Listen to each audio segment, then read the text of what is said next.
A maldição do Chapolin Vermelho. Ninguém sabia ao certo por que aquela casa havia sido abandonada. Alguns diziam que fora amaldiçoada por antigos moradores. Outros juravam ter ouvido, durante a noite, gemidos que ecoavam daquelas paredes infestadas de rachaduras. Mas o que todos concordavam era simples. Ninguém entrava ali e saía igual. Numa noite de céu negro e vento gelado, um trio de amigos, Rosa, Felipe e Theo, resolveu desafiar a lenda. Não era coragem verdadeira. Era apenas a audácia idiota que acompanha quem cresce ouvindo histórias de terror e decide provar que nada é real. A porta da casa rangeu quando Rosa empurrou, e o ar que escapou dali parecia mais frio que o vento lá fora. Eu falei que isso aqui é furada, murmurou Felipe. Medo? Provocou Theo. Felipe respirou fundo, pronto para responder quando algo estalou no teto como madeira cedendo. Melhor fazermos isso rápido, disse Rosa. Só tirar umas fotos e sair. Os três entraram. A casa era úmida, silenciosa, silenciosa demais. Um silêncio que pressionava os ouvidos, como se algum som estivesse aguardando para acontecer. Foi aí que ouviram, um baque vindo do andar de cima. Felipe gelou. Ok, alguém tá lá. Rosa tentou manter a calma. Pode ser um animal. Theo, por sua vez, riu nervoso. Ou um fantasma, imagina só. O fantasma da casa velha. Ia dar um filme. Mas antes que pudessem recuar, algo caiu do teto, atravessando a madeira podre. Uma tábua despencou, seguida de uma sombra. Os três gritaram e então ouviram. Não contavam com a minha astúcia? O trio piscou várias vezes até compreender. Parado ali, entre poeira e destroços, usando anteninhas tortas e segurando um marretão vermelho quase fosforescente, estava ele, o Chapolin Colorado, o herói mais amado da televisão. Murmurou Felipe, incrédulo. Mas isso não é possível. Chapolin deu um passo à frente, limpando a poeira dos ombros. O que há? Nunca viram um super-herói caindo do teto? Rosa engoliu seco. Você é real? Claro que sim.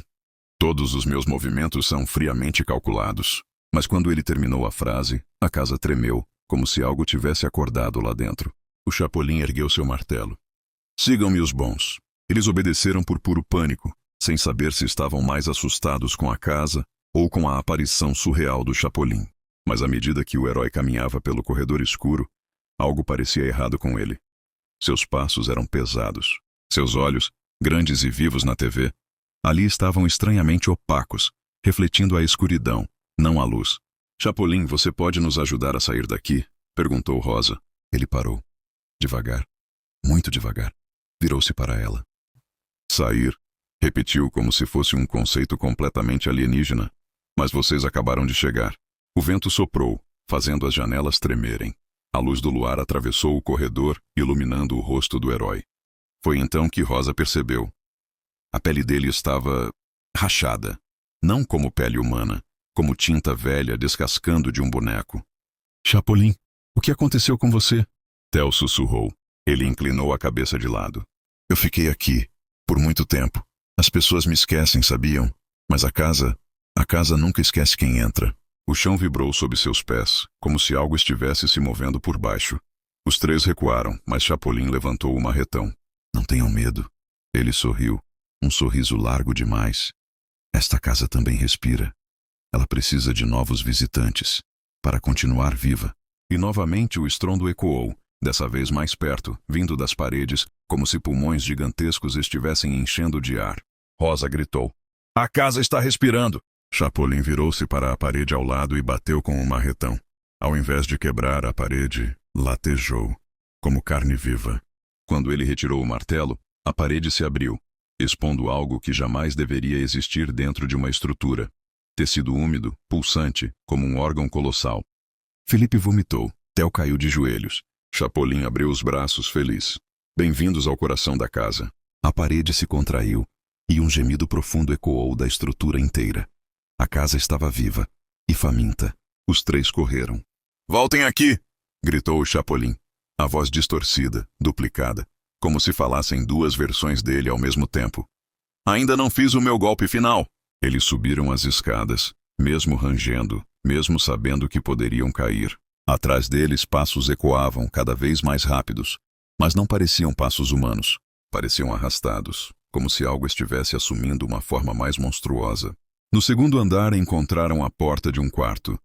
Entraram e fecharam, empurrando um armário contra ela. Felipe tremia. O que aconteceu com ele? O Chapolin não é assim. Isso não é ele, disse Rosa aos prantos. É outra coisa usando ele. A casa, ela transformou ele. O quarto estava cheio de brinquedos antigos, bonecos quebrados, ursinhos sem olhos. E no centro havia uma televisão pequena, daquelas antigas, de tubo. A tela acendeu sozinha. Um episódio do Chapolin começou a rodar, mas distorcido, com falhas, imagens pulando, risadas de fundo ecoando em velocidade errada. E então, o Chapolin da TV olhou diretamente para eles. Não fujam. Eu sempre sei onde estão. A porta estremeceu. Algo batia contra ela, algo pesado. Theo gritou. Ele vai entrar. Rosa olhou pela janela. Dá para pular. É o segundo andar, protestou Felipe. É isso ou morrer aqui? Eles romperam a janela com uma cadeira. O vento gelado invadiu o quarto. Vai! Rosa empurrou Felipe. Ele saltou, caiu no mato alto gritando de dor, mas vivo. Theo pulou logo em seguida. Rosa estava prestes a pular quando ouviu. Não contavam. A porta estourou. Chapolin entrou. Mas agora era enorme, os membros compridos demais, as antenas se movendo como tentáculos. A boca esticava-se até quase as orelhas, e os olhos brilhavam com uma luz doentia. Oh, com a minha fúria. Rosa saltou. Ela caiu rolando, sentindo o impacto atravessar seu corpo inteiro, mas estava viva. Os três correram em direção à estrada. A casa rugiu atrás deles, suas paredes inflando como se quisesse correr também. Uma sombra vermelha estourou a janela do segundo andar, pousando no teto como uma aranha vermelha gigante. Chapolin os observou, a cabeça inclinada, o sorriso interminável. E então disse a voz ecoando como um trovão. Não importa onde vão. Eu sempre protejo os fracos e oprimidos. E vocês estão tão frágeis. Os três correram até as luzes da estrada sem olhar para trás. Mas às vezes, dizem os moradores, quando o vento sopra do lado da velha casa abandonada, ainda é possível ouvir. Sigam-me os bons. E uma risada distorcida, vermelha como sangue. O episódio perdido do Chapolin. A primeira vez que Eduardo ouviu falar do tal lote de fitas antigas foi num fórum obscuro de colecionadores. Um usuário anônimo com foto de perfil toda preta postara que estava vendendo uma caixa com gravações raras de programas mexicanos dos anos 70. Nada muito extraordinário. Até ele mencionar que uma das fitas não tinha rótulo, apenas uma letra C, escrita em canetão vermelho quase apagada pelo tempo. Eduardo sentiu aquele arrepio de excitação que apenas colecionadores experientes sabem reconhecer. A chance de encontrar algo único, algo jamais visto. Ele fez a compra imediatamente. A caixa chegou 3 semanas depois, amassada, com cheiro de mofo e poeira. Dentro, várias fitas conhecidas, episódios de Chaves, comerciais, novelas, trechos aleatórios. Mas lá no fundo, quase colada à madeira deteriorada da caixa, estava ela. Uma fita VHS preta sem marca, sem título. Apenas um C. Eduardo sorriu. Com cuidado ritualístico, colocou a fita no videocassete. Um modelo antigo que ele restaurara com as próprias mãos. A tela chiou, a imagem tremeu. E então, apareceu o rosto do Chapolin colorado. Mas havia algo errado. O fundo não era o cenário típico. Era preto, somente preto. E o Chapolin estava parado, olhando para a câmera, imóvel, como se estivesse posando para uma foto. Não piscava, não sorria, não se mexia. Eduardo franziu a testa intrigado. Levou um susto quando a imagem finalmente se moveu. O Chapolin virou lentamente a cabeça, como se estivesse sentindo a presença dele. O coração de Eduardo acelerou. A fita avançou para uma cena estranha. O Chapolin caminhava por um corredor comprido, mal iluminado, que não pertencia a nenhum episódio conhecido. As paredes eram lisas, cinzas, gastas, como de um prédio abandonado. A câmera o seguia à distância, mas o personagem continuava olhando para trás, como se soubesse que estava sendo observado. Aquilo já era o suficiente para deixar qualquer fã perturbado. Mas Eduardo estava fascinado. Ele desligou a TV e anotou tudo num caderno, como fazia com gravações raras. Quando voltou para reassistir no dia seguinte, algo inexplicável aconteceu. A cena não era a mesma. Agora o corredor estava mais escuro, mais estreito. E o Chapolin caminhava devagar, muito mais devagar, arrastando os pés como se estivessem pesados. Eduardo piscou confuso. Rebobinou. Assistiu de novo. Mudou de novo.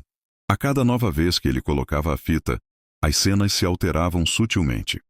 A sombra no fundo se aproximava, o passo ficava mais lento, o rosto do Chapolin parecia mais rígido, mais humano. Não era só distorção de VHS. Era como se o episódio estivesse vivo. Como se soubesse que estava sendo observado. Na terceira noite, o corredor sumiu. A tela ficou completamente escura e apenas 2 manchas vermelhas apareceram no centro. Os olhos do Chapolin. Eduardo recuou no sofá. Seu peito pesou. Então, uma voz distorcida ecoou pelo falante. Eu vejo você. A fita não tinha áudio registrado. Ele verificou. Ele sabia. Mas mesmo assim aquilo falou. Eduardo desligou tudo às pressas em pânico. Decidiu que veria novamente só no dia seguinte com a luz do dia. Mas a casa tinha outros planos. Às 3 da madrugada, Eduardo acordou com um som estático. A TV da sala estava ligada. No vídeo, o Chapolin parado novamente, de frente para ele, mas agora mais perto. A câmera estava tão próxima do rosto que era possível ver a textura da roupa vermelha, como se tivesse sido filmado há poucos minutos, não décadas atrás. Ele não piscava, não respirava, mas seus olhos pareciam úmidos, vivos. Eduardo tentou desligar a TV. Nada aconteceu. Aparelho travado. A tomada? Inútil. O vídeo continuava mesmo assim, quase como se a energia que movia aquilo não viesse da casa. Então, pela primeira vez, o Chapolin mexeu a boca. Me tira daqui. Eduardo congelou, o terror subindo pela espinha como gelo líquido. Eu não consigo sair sozinho. A voz era baixa, rouca, quase metálica. Mas você pode me ajudar? O silêncio pesou no ar como um tijolo. Eduardo deu um passo para trás. Por favor. O rosto se aproximou ainda mais. A tela tremeu. Eu só preciso de um lugar fora daqui. A imagem ficou preta de repente. E então a coisa mais absurda aconteceu. 2 mãos vermelhas surgiram na tela e começaram a pressionar o vidro. De dentro para fora. A tela entortou. Trincou. Uma rachadura se abriu no canto. Eduardo gritou e tentou correr, mas seus pés pareciam colados ao chão, paralisados pelo medo. Com um estalo seco como uma casca se rompendo, algo saiu da TV. Não era o Chapolin. Era uma figura vermelha, sim, mas distorcida. Alta demais, magra demais, com a roupa parecendo feita de carne e pano ao mesmo tempo. Os olhos negros brilhavam como poços sem fundo. E o sorriso? O sorriso se estendia muito além do que uma boca humana deveria ser capaz. Obrigado, ele disse, a voz ecoando de dentro da sala e de dentro de Eduardo ao mesmo tempo. A criatura olhou ao redor, esticando o pescoço como se estivesse se acostumando ao novo corpo. Depois virou-se para Eduardo. Agora é sua vez de ficar lá dentro. A visão ficou preta. Quando Eduardo abriu os olhos, estava sentado no chão de um corredor cinzento, longo, apertado, iluminado por uma luz fraca. Ele tentou se levantar, mas suas pernas tremiam. Olhou para baixo e viu que vestia um macacão vermelho. Ao longe, o som de estática ecoava. E uma voz metálica dizia: "Você está sendo gravado. Não tente fugir." Eduardo correu até uma porta lateral, trancada. Todas estavam trancadas. O corredor parecia vivo. Pulsava no ritmo da respiração dele. A luz piscou. E pela primeira vez, Eduardo entendeu. Ele estava dentro do episódio perdido. A criatura que saiu da TV agora estava solta no mundo, usando a imagem do Chapolin como máscara. E ele, Eduardo, era o novo protagonista. O episódio continuaria mudando cada vez que alguém desse play. E um dia, quando alguém assistisse, a figura vermelha olharia para a tela e diria: "Me ajuda a sair daqui?" O Chapolin da máscara rachada. A estrada que levava até a Vila dos Ipês era estreita, tortuosa e completamente engolida por uma neblina que parecia viva. A investigadora Helena Duarte, especialista em desaparecimentos rurais, já conhecia bem aquele tipo de cenário. Pequenas comunidades isoladas, cercadas por florestas densas, cheias de histórias antigas que ninguém ousava escrever, mas que todo mundo repetia baixinho. Dessa vez, porém, havia algo diferente. Algo que a deixava inquieta desde o momento em que recebeu o relatório inicial. As crianças diziam ter visto o Chapolin colorado. Não o verdadeiro, evidentemente, mas uma figura vestida de vermelho, com antenas amarelas e uma marreta nas mãos. Algumas mães juravam que seus filhos haviam gritado antes de sumir. Não contavam com minha astúcia, ecoando um tom zombeteiro que jamais poderia ter saído da boca de um herói. Helena tentava racionalizar enquanto o carro avançava pela bruma.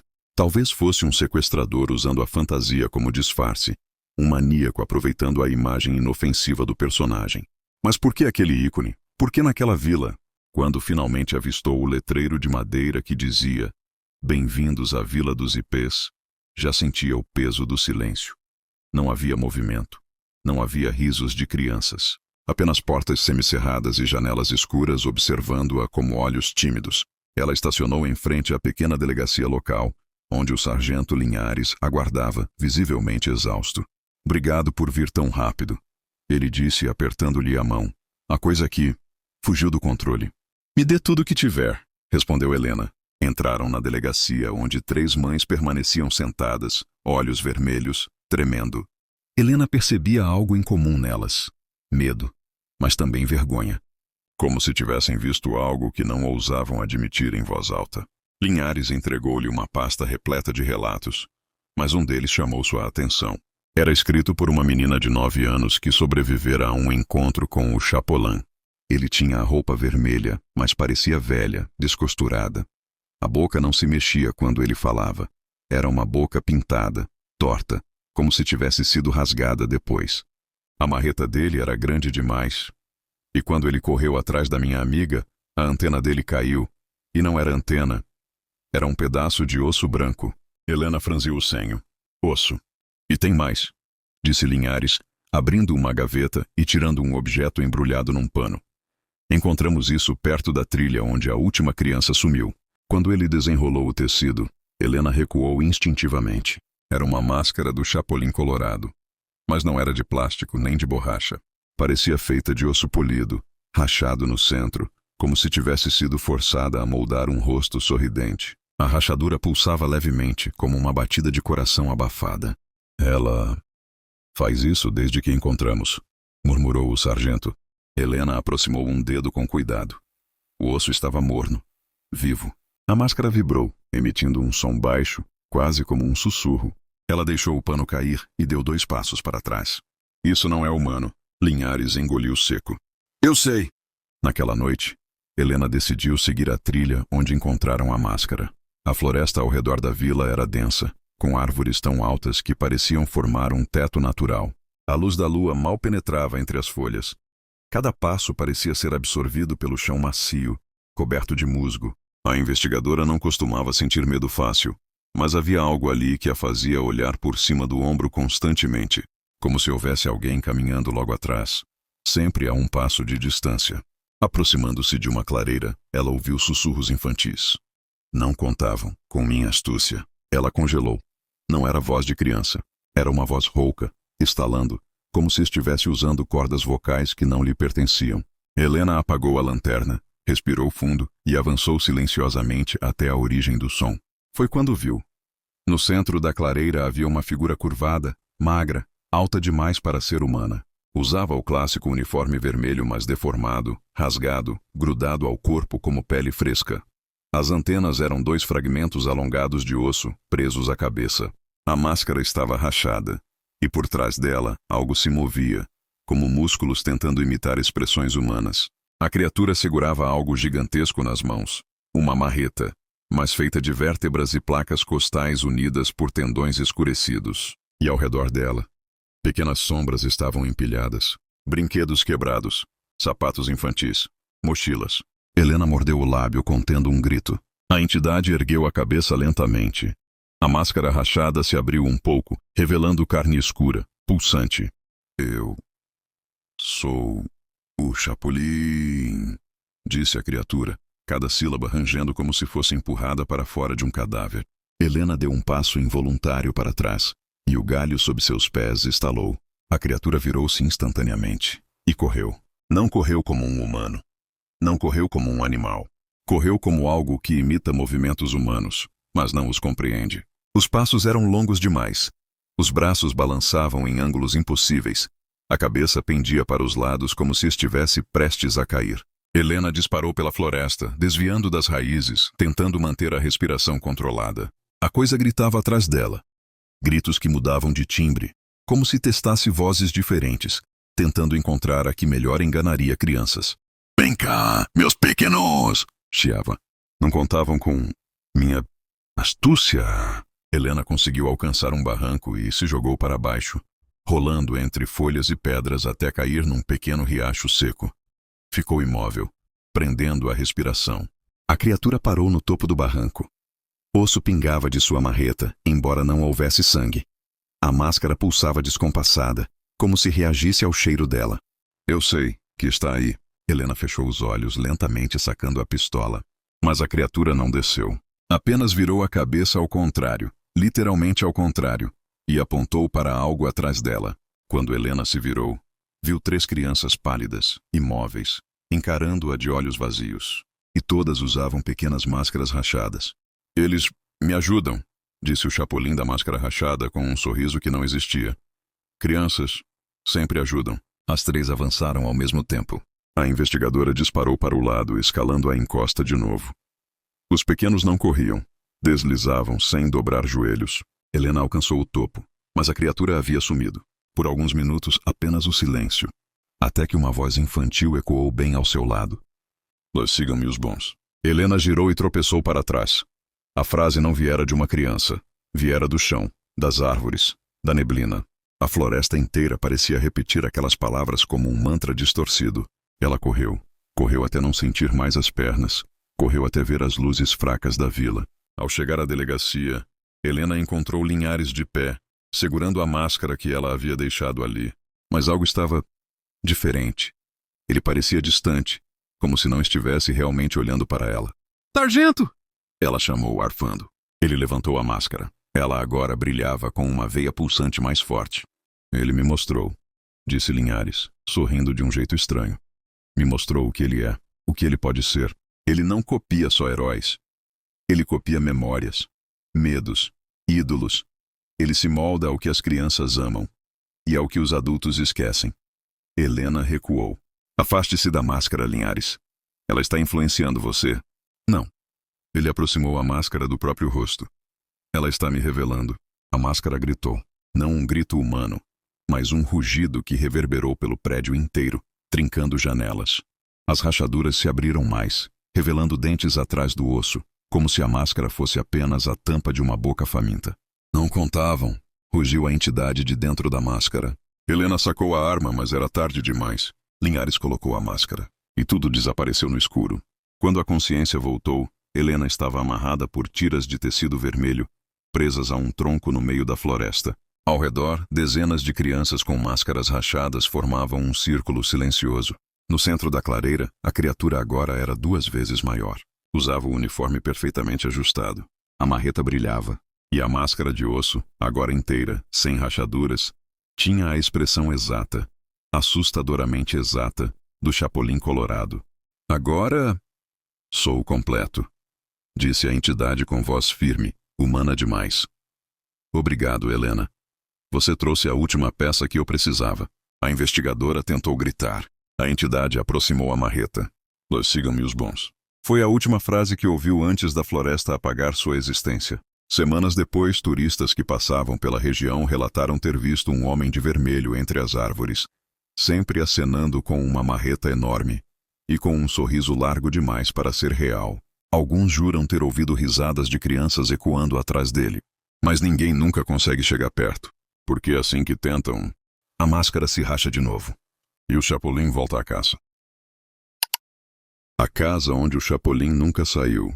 Ninguém na cidade sabia ao certo quando a casa da Rua Violeta 23 havia sido abandonada.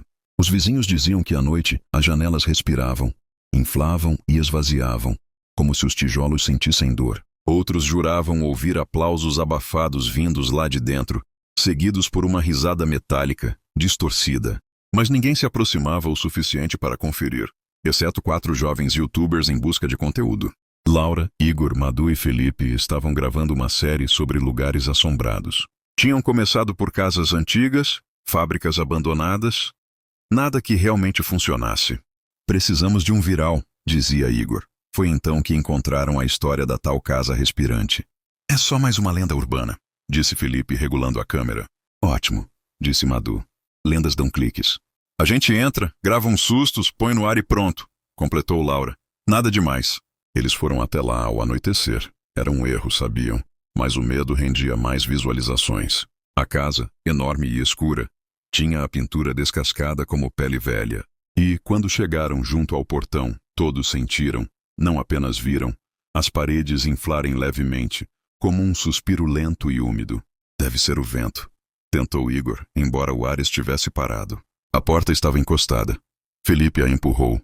Um cheiro de fita magnética velha, mofo e poeira queimado invadiu o ar.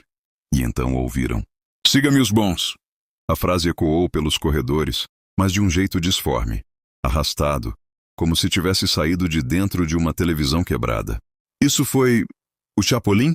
perguntou Madu, rindo nervosa. "Deve ter alguma TV ligada", disse Laura, mas não havia energia no lugar. Entraram. Ali dentro, tudo parecia coberto por uma película fina, como plástico de embalagem. O chão grudava nos tênis. As paredes, além de respiráveis, pulsavam com veias escuras de mofo. Algumas se moviam, retraindo-se quando tocadas pela luz das lanternas. "Gente, isso está perfeito para thumbnail", comentou Igor, tentando conter o tremor na voz. Mais adiante encontraram a sala principal. No centro dela havia uma antiga televisão de tubo, enorme, com a tela coberta por uma camada de poeira grossa. E mesmo assim, a TV estava ligada, mas não conectada a nada. Apenas luz branca, cheia de estática. Felipe se aproximou. "Tem alguma coisa aqui dentro." A imagem começou a mudar. A estática se condensou, assumindo contornos vermelhos. Uma silhueta, um par de anteninhas. E então, como um suspiro vindo de dentro da tela, ouviram: "Eu não contava com a sua astúcia." Mas essa voz estava errada. Muito grave. Muito devagar. Como se tivesse sido arrastada por décadas de ecos. A figura atravessou a tela. Literalmente. O vidro derreteu como gelatina. E algo se projetou para fora. Uma mão vermelha, coberta por rachaduras profundas. Depois outra. Depois o corpo inteiro. Era o Chapolin Colorado. Ou melhor, algo que um dia tentou ser ele. O uniforme vermelho estava rasgado. O símbolo do coração partido no meio. O rosto, uma máscara de borracha rachada, mal colada a uma pele acinzentada. O sorriso era grande demais, esticado até quase tocar as orelhas. As anteninhas tremiam como se captassem algo, talvez medo. "Isso é uma fantasia?" perguntou Madu, se afastando. "Não, não é", sussurrou Laura. O Chapolin deformado inclinou a cabeça, observando os quatro. Depois gritou. Um grito que começou como risada de programa de auditório e terminou como um berro animal. As luzes das lanternas falharam. A porta de entrada bateu sozinha, trancou. A casa respirou fundo. E o episódio começou. Um estalo ecoou, e a sala mudou diante deles.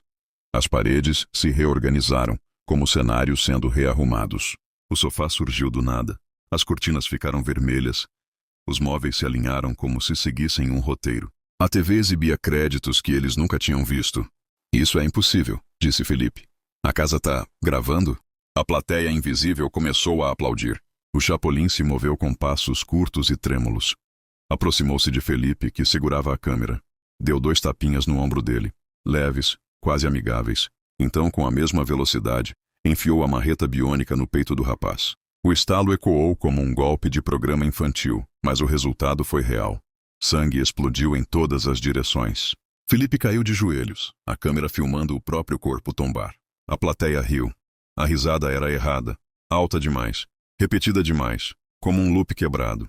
Igor tentou puxá-lo, mas mãos saíram das paredes, centenas delas, feitas de gesso e poeira, segurando seus braços e pernas. A casa o arrastou para outro cômodo, que se fechou sozinho. "Igor!" gritou Madu. O Chapolin olhou para os 2 restantes. Depois para a câmera caída no chão. Ele a pegou. A lente se acendeu. Ele estava filmando. Ele queria registrar. Ele precisa completar o episódio, sussurrou Laura pálida. "A gente faz parte do roteiro." Madu puxou Laura e as duas correram para o corredor. A casa mudava a cada passo. Portas que antes estavam abertas, agora levavam a paredes sólidas. Escadas surgiam e desapareciam. Quadros com o rosto do Chapolin, todos tortos, apareciam nas paredes, observando-as. As duas desceram até o porão. A porta se abriu sozinha. Lá dentro encontraram Igor, ou o que restava dele. Ele estava sentado em uma cadeira, com antenas presas na cabeça. Não eram antenas de brinquedo. Eram feitas de metal enferrujado, conectadas a fios que iam até a parede, onde uma velha câmera Betamax gravava sem parar. Os olhos dele estavam abertos, mas vidrados. Igor, disse Madu tremendo. Um chiado veio da boca dele. Depois uma frase. Sigam-me. Os bons... Era a voz do Chapolin saindo de dentro dele como um ventríloco macabro. As luzes piscaram. O Chapolin apareceu na escada do porão segurando a marreta, a câmera e... o coração do episódio. Ele desceu devagar, arrastando os pés. Madu empurrou Laura e gritou. Corre! Ela se jogou contra o Chapolin, tentando derrubá-lo. Ele cambaleou, mas não caiu. Virou a cabeça para ela, sem mover o corpo. O pescoço estalou. A máscara rachou ainda mais. Um golpe. A marreta atingiu Madu no rosto. Um barulho seco. Ela caiu sem vida. Laura correu. A casa inteira pulsava. As portas batiam.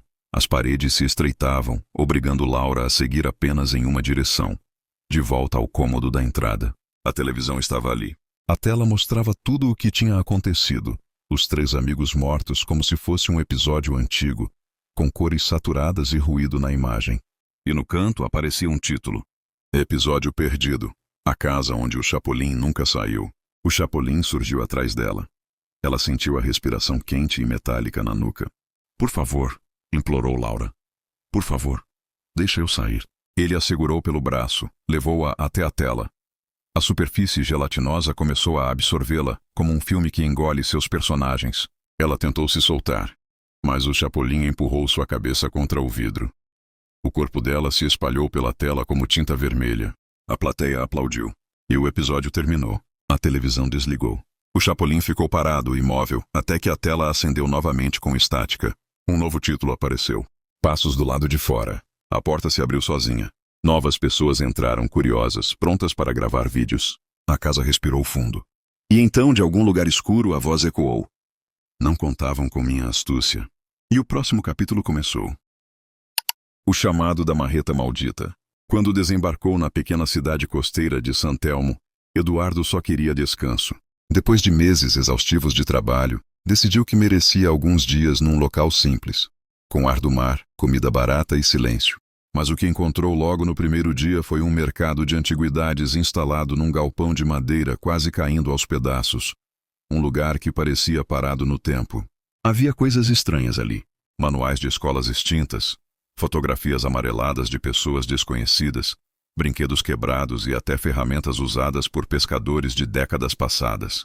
Eduardo não resistia a quinquilharias, e foi por isso que o objeto na última prateleira fez seu coração acelerar. Era uma marreta vermelha, desgastado, o tipo de brinquedo de borracha que fazia barulho ao bater. Ele lembrava vagamente de já ter visto algo parecido na TV quando criança, mas não conseguia recordar exatamente onde. Quanto custa isso? Perguntou ao vendedor, um senhor magro com olhos fundos. O homem ergueu a cabeça lentamente, como se tivesse sido arrancado de um transe. Isso aí não devia estar à venda, murmurou, a voz abafada, quase um chiado. Mas se já tocou nele, leve por R$ 10, só, não volte reclamando. Eduardo deu de ombros. Era só um brinquedo velho, uma relíquia bonitinha para colocar na estante. Pagou, guardou a marreta na mochila e voltou para sua pousada, ignorando o olhar fixo do vendedor que o seguiu até desaparecer na esquina. A pousada onde estava hospedado era simples, com corredores estreitos e paredes de madeira que rangiam com o vento. Eduardo deixou a marreta em cima da mesa e foi tomar banho. Quando voltou, sentiu um arrepio inexplicável nas costas. A marreta não estava mais na mesa. Estava em pé, recostado contra a porta do quarto, apontando diretamente para ele. Droga, devo ter batido nele sem querer, murmurou pegando o objeto e colocando-o de volta. Mas naquela noite, enquanto tentava dormir, ouviu algo. Pareciam passos no corredor, lentamente arrastados, como se alguém deslizasse os pés pelo piso. Eduardo ficou imóvel, de olhos abertos na escuridão, até que ouviu outra coisa. Uma risada, distante, arranhada, como alguém tentando gargalhar sem saber como. Ele prendeu a respiração. A risada ecoava, os passos se aproximavam do seu quarto. Por um instante, o silêncio. Depois, um baque seco contra a porta, fazendo-o pular na cama. "Tem alguém aí?" gritou com a voz tremendo. Nenhuma resposta. Ele abriu a porta com um tranco. O corredor estava vazio. Quando voltou para dentro, quase caiu para trás.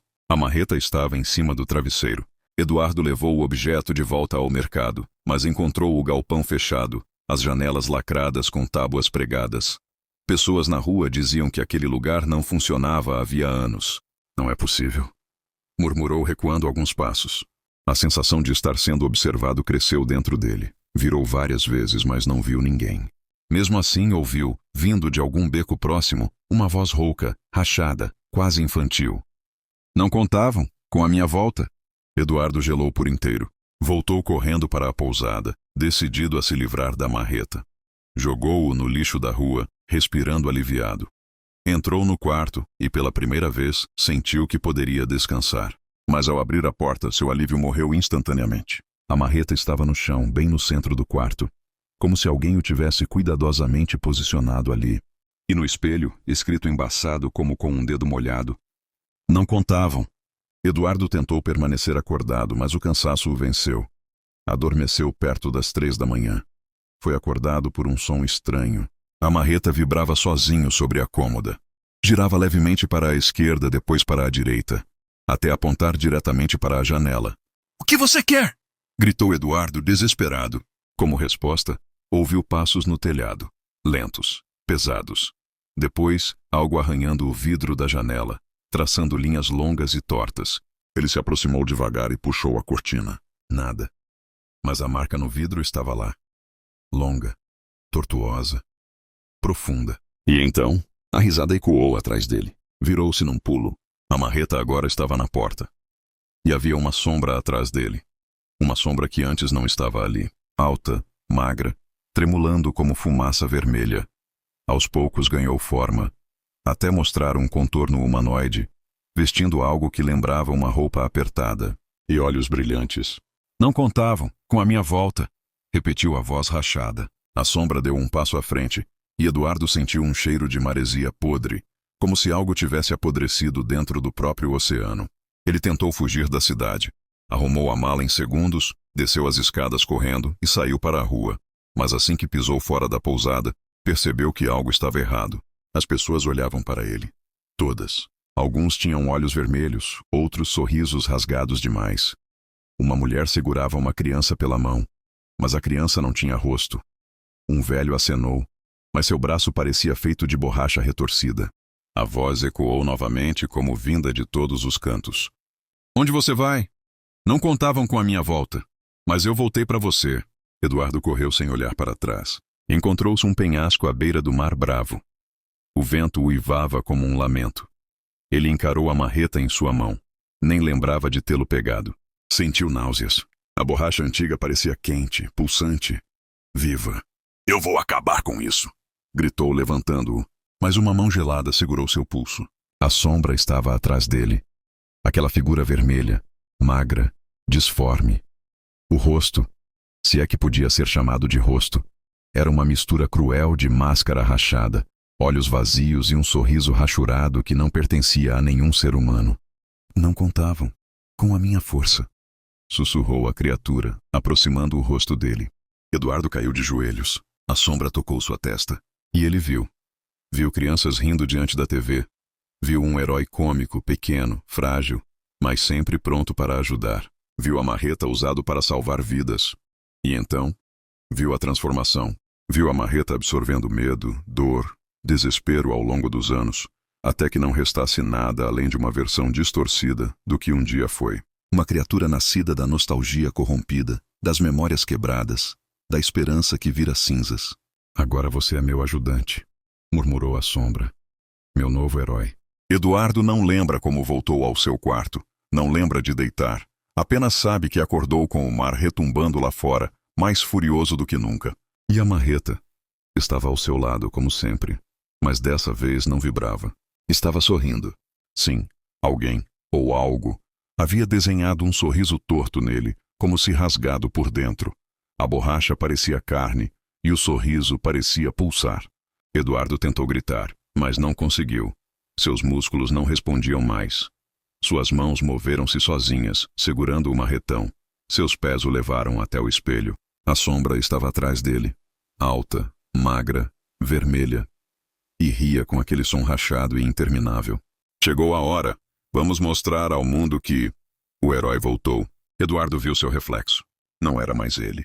A pele avermelhada, os olhos brilhando como brasa, os membros alongados como se fossem feitos de borracha viva, e a marreta, fundido ao seu braço. A última coisa que ouviu antes de perder o controle de si mesmo foi: sigam-me os bons, ou os maus. Tanto faz. Agora todos são meus. Então o mundo escureceu. Nas cidades vizinhas começaram a surgir relatos de um homem estranho batendo nas portas durante a madrugada, sempre carregando uma marreta vermelha, sempre sussurrando através das frestas. Não contavam com a minha volta, e quem abria a porta nunca mais era visto.